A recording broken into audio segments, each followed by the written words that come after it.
think there's only one more lap under safety car conditions, Marco, and then we'll get cracking again. So 4:45 was the cut-off time, Australian Eastern Time. 20 minutes, roughly. Race time remaining, if that's the case. We've logged 125 laps in the lap scoring. Scaife, Jason Richards, Luke Youlden, John Bowe, the busted header in that car, Greg Murphy, Stevie Richards. Still think that's a pretty good save from where they were on the grid. Sure is. Tony Longhurst, Russell Ingall, speaking of saves, inside the top 10. Mark Noske in the Winterbottom car. Larkham, Radisich, Bernard, Prio, Morris, Lowndes, then Luffy in the Shell car, and Darren Hossack is 17th. So lights are off on the Audi safety car, so we'll go back to full green flag racing this lap. And the story of the race, and I guess it just shows the turmoil that's unfolded here. There's only 3 cars on the lead lap at the moment. Mark Scaife, Jason Richards and Luke Youlden. That's your top 3. And everyone behind them is down a lap or more. There's 8 cars in between Mark Scaife and second place Jason Richards at this restart. Luke Youlden's a little bit further back, but as Marco mentioned, they're the only 3 on the lead lap. Now there it is, car 44. There's Jason Richards, another one of these web-footed Kiwis. This guy, when he was driving for Team Kiwi, whenever the rain came down, boy, didn't he fly. He's got a good feel for wet track conditions. It's going to be interesting to see this battle unfold in the remaining laps of this race. There's some remnants of the hailstorm we endured. I'm dreaming of a white Sandown. I've never seen conditions like that at a race meeting ever. So here we go. Safety car will peel off. Mark Scaife will lead him across the start-finish line. And we're back into the Betta Electrical 500 at Sandown. The return of the 500 to Melbourne. And boy, hasn't there been some drama. Throwing everything at us, Marco, as they head up to turn 1. Look at the spray coming back. You wouldn't know what's going on in front of you. This will be dynamite at this turn. You want to go in there safety first. See them just gingerly treading through there. You just get nervous looking at him going through there. It must be so hard, Neil and Glenn, to get temperature back in your tyres when you're sitting behind a safety car, not only in dry conditions, but in cold, wet weather. There's no temperature in that rubber. And they've been stationary now, or not stationary, but sort of inactive for a long period of time, so your mindset cools out a little bit as well. You've got to get yourself back in to the groove, feel the amount of grip available, and of course, if you're anything behind about position 4, you can't see, so it's driving by braille. That's right, and actually, Scaife will be being leading the pack here. He's a bit of the venturer here to see what the track's like. So the rest can gauge themselves off mark at the moment in braking areas and speeds through the corners and where the track is quite bad. But look at Lansy. Lansy's coming through. He's doing good. Go, boy, go. Things have changed around a bit. When our first downpour was headed towards us and Marcus Ambrose was leading that race still then, HRT told Todd Kelly to just sit there and bide your time. Let him be the wet weather pioneer. Now it's up to Mark Scaife, and Whincup goes off. Lowndes follows him. Speaking of wet weather pioneers, they may have got a couple of cars out of the way of Jason Richards, the second place man. There it is, car 44.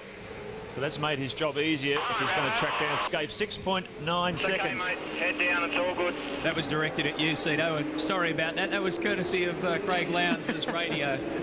6.9 seconds the gap between our race leader and second place Jason Richards. You can see the struggle these cars are having with turn 1. Trying to get grip, front end grip, so they can make the corner. It's been the location of a number of incidents this weekend. So Scaife, Jason Richards, Luke Youlden, all on the lead lap. Then it's a lap down. Murphy, John Bowe, Stephen Richards, Russell Ingall in the top 7. Trying to fight back and give some valuable points to Marcus Ambrose. John's car just sounds awful there, doesn't it? It's probably lost a bit of grunt as well, so it's got kind of enforced traction control, Glenn. Yeah, actually they'll be suiting him at the moment. Actually, this is the second time this year they've had a header problem, because at Queensland, in the 300k race up there, John had the same problem. Maybe it's the green on the car. I reckon green's bad luck. Will be. Well, I want you to go and tell Bradley after the race that he's hard on headers and see what his response is. Uh-oh. Car 33, the second of the Valvoline Cummins, Valvoline Repco cars. Just keep an eye on the engine water temperature, please. And that's Mike Exel, the engine builder. Telling young Jamie Whincup, you protect my motors, young lad. What's actually wrong with the front end? It's broken. I've got no steering. It's I think it's broken a steering. it's wobbling at the front side, just like the wheel's flapping. It's no steering. Something's broken. You can hear the wobble in Jamie's voice there. He's been driving with Alan Simonson. Back if you can. That's Danish interesting driver. on that Halfway up the previous back lap. straight. 27.5 for Jason Richards, a 28 for Scape. 6.4 seconds the gap. Instinctively, drivers always want to get back to the pit lane, but often you can find yourself in conflict with your technical crew who say, you know, why did you switch it off? Because you've just chewed up another $20,000 or whatever it may be. I might have got a boring out from Cedo at some stage for that. Look at this gaggle of cars. Look at the amount of spray here. Let's look at this. Oh. Well, that might have been when the steering broke. I'm not sure if it was contact with car 15 or whether that was just the point where something in the front end went all right. And you can see the problem there. That right wheel's flapping around. He's trying to limp it back to pit lane. Yeah, and you don't want to be in that position where you go over the top of the rise at the end of the back straight at 3 kilometres an hour and everybody else is doing 200 odd. So Mark Scape leads this one. He's going to watch the gap between himself and second place Jason Richards. Oh, look at that car, car 34, dancing over the puddle there on the approach to turn 8. So still trying to tippy-toe their way through these very difficult track conditions. Scafe. A 1:27.1 at 26.8 for Richards. That's the second lap he's gone quicker than our race leader. And the gap's down to 6.1 seconds. Luke Youlden, position 3 at the moment, still hanging on. What an initiation for Luke Youlden. First time in a V8 Supercar at Sandown. He's raced here before in Formula Ford and GT days, but he seems to be keeping a pretty level head approach about him. He's heading for his first podium finish. Just 25 years of age, Luke. He was the 2000 Australian Formula Ford champion. Of course, he's the son of the 2-time Australian production car champion, Kent Youlden, who has a long history with the Ford Motor Company. And he's doing a tremendous job here. He's kept this car right up in the top 3. And even though he had to give some time to Scafe in that pursuit in dry conditions, he's well and truly in the battle here. 13 seconds behind Jason Richards and looking very strong for a podium finish, which would be wonderful for the Super Cheap team. And it's starting to rain again. Well, this is the weather the chopper pilot warned us about.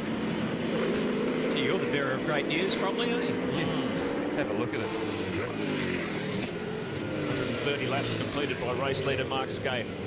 25.9. He's gone quicker than Jason Richards on that lap. So the gap hovering around 6.5 seconds in the battle for the lead. Touch up there between Radicic and Bernard.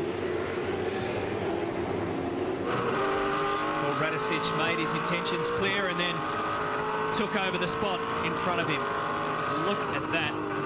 Wouldn't be too much different on the right-hand side either with that wiper working away, but just simply the amount of water that's being thrown down at the moment. Here's Greg Murphy.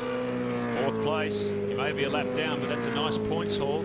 I reckon there's a lot to be said for a full sweep wiper like this on Greg's car, and for the obvious reason that you're on a circuit that's anti-clockwise. Most of the apexes are where Murph's looking at the moment on the left, so one of the difficulties that Luke Youlden will face at the moment in the 31 car is every time he goes to look to the left to find out what he's aiming for, all he can see is nothing. Well, look at that. I mean, it's crystal clear right there, looking out the left-hand side. And moments ago, when we were looking at the left-hand side of Luke's windscreen, we couldn't see a thing.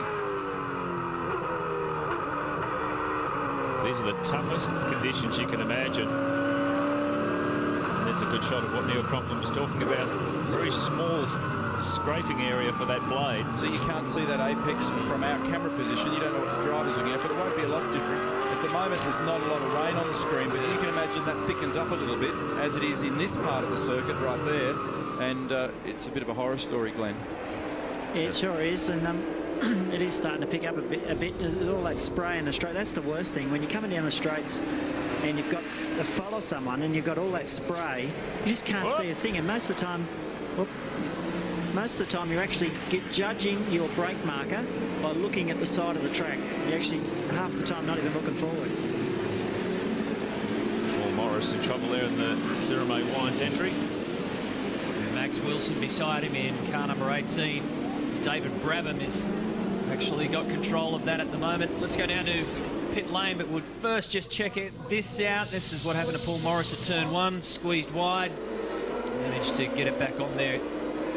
Gary Rogers Motorsport, boy, haven't they had some dramas.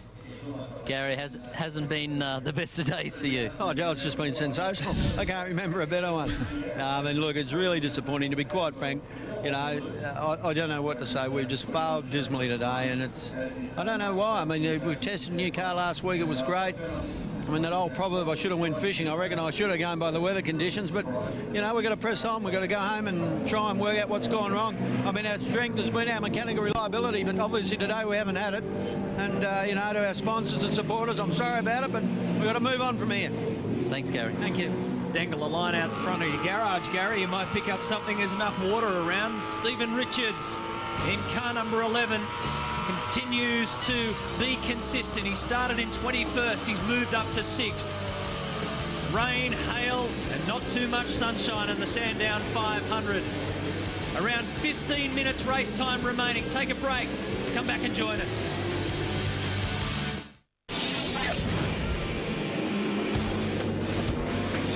Welcome back to the Sandown 500. Forget about that lap count. We have about 8 minutes to go in this race. The finish time is scheduled for 4:45 Melbourne time, and the moment the leader crosses the finish line, after that time elapses, will be the finish of the race. Now, this is Russell Ingall making a pass on Stephen Richards, taking 6th place. Oh, they've been at it for a couple of laps, Woodsy, and you can reckon it might end in tears. It's been pretty heavy, and now Russell Ingall finally got him on the exit of turn 9. And he's held onto it too, so Ingall goes up to 6th position. Richards drops back to 7th. I'll tell you, there's some interesting stuff going in the battle for the lead too over the break. It's down to 3.6 seconds now, the gap between Scape and Jason Richards in 2nd in the Team Dynamic Commodore. Julia Ingall. Yep. Marcus Ambrose watching on, because every position that Russell makes up, there's more points in the bank for both drivers. And in terms of championship, remember, Marcus is leading the championship race at the moment. Down to Daryl Beattie in pit lane. Daryl? Yes, Matty, a little bit of info on that car, number 1 at the moment. I spoke to the team, I actually spoke to Todd Kelly. He said that they're pulling a few fuses on that car at the moment. They've got low voltage, but I guess it can't be too bad. If they're real serious, they'd probably pull the radio as well at this stage. Recap your PlayStation 2 race score. Mark Scape with a 3.6 second lead over Jason Richards. Luke Yulden in 3rd position. 4th is Greg Murphy. 5th is Brad Jones and John Bow. 6th, Ambrose, and Russell Ingall has moved up into 6th position. There's the battle for the lead, Matty. And there must be some sort of drama with Scape's car. That's down under 3 seconds now. 2.8, there's his teammate. That's not the car of the moment. Car 44, Jason Richards, the Kiwi, flying in 2nd and closing the gap hand over fist to our race leader, Mark Scape, with only minutes remaining in this race. One of the problems is that when you've got everything switched on in a wet race, those screen heaters draw a huge amount of current, and if you've got an electrical drama and you need to start bailing out of things, one of the last things that Mark will want to bail out of is being able to see clearly. But if he's under pressure, he needs to see clearly, and that could also be one of the problems here. Look at him go. Jason Richards, the 27-year-old from Nelson in New Zealand. This was the incident with his teammate, car 45. It's on the approach to turn 9. But under 5 minutes remaining in this run, and Jason Richards has got his head down. There is the sinister black Team Dynamic Commodore, headlights ablaze, and he's got the leader in his gun sights. He's got good pace in that thing. Sure does. It's really honking. Could be state of tyres, it could be the chassis balance, it could be some other issue with Scape's car. I'll remind you of this race, the situation. The race officially finishes when the leader crosses the line after 16.